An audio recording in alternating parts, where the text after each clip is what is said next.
Well, everything that the white supremacists do, to the extent, I always say this, according to the code, to the extent that a white supremacist has anything to do with it, and that's anything, the Bill Cosby trial or anything. Okay. To the extent that a white supremacist has anything to do with it, it is to give strength to the system of white supremacy. Okay. That's code. That's rock solid code. I mean, you say that about a number of things, hundreds of things, because we're in the system of white supremacy. So if a white supremacist has anything to do with anything, you always automatically assume that it's to give strength to whatever is already in place. And whatever is already in place is the system of white supremacy. Okay. As the strongest and most powerful political and religious entity among the people of the planet. All right. So you always assume that. Now, if I was going to make a suggestion, because the code is all about making suggestions. Yes, sir.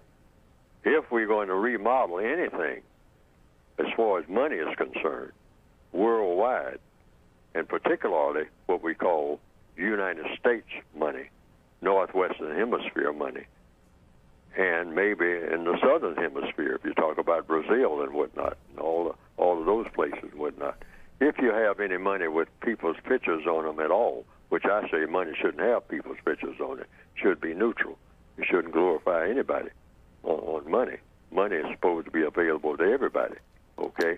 So you don't put pictures of people on money. That's just my suggestion. Okay. But if you're going to have it, then you put in the Northwestern Hemisphere, if you're going to have, say, for example, George Washington, you will have right next to George Washington, just have two pictures right there on the front, because there's no pictures of the president on the back. President George Washington or Jackson. I mean, there's no picture on the back of that money, of Jackson's picture, okay? So you put two pictures side by side, and you put them in order to remind people of the backbone of this so-called money, and that's a slave.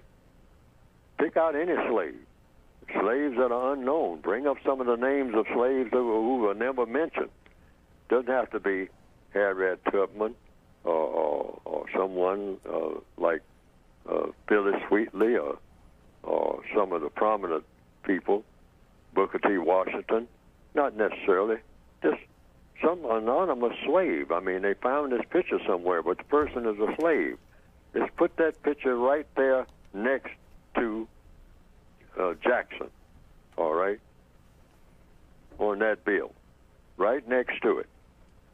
That is to, within a historical context, let everybody know, hey, the real value of this money comes from the likes of the two people that you see here, all right? The white person combined with the black person. Yes, sir.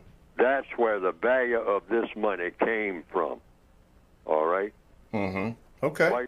The white person was able to do what he, in case it's a male on it, a white male, they're able to do what he did along with the labor, the degradation, the mistreatment of this person whose picture is right next to this person who inflicted this upon this other person in order to give this money value that you're carrying around. Got it. Now, everybody will get that. I mean, every school person, every person in a bank and whatnot will be looking at that all day.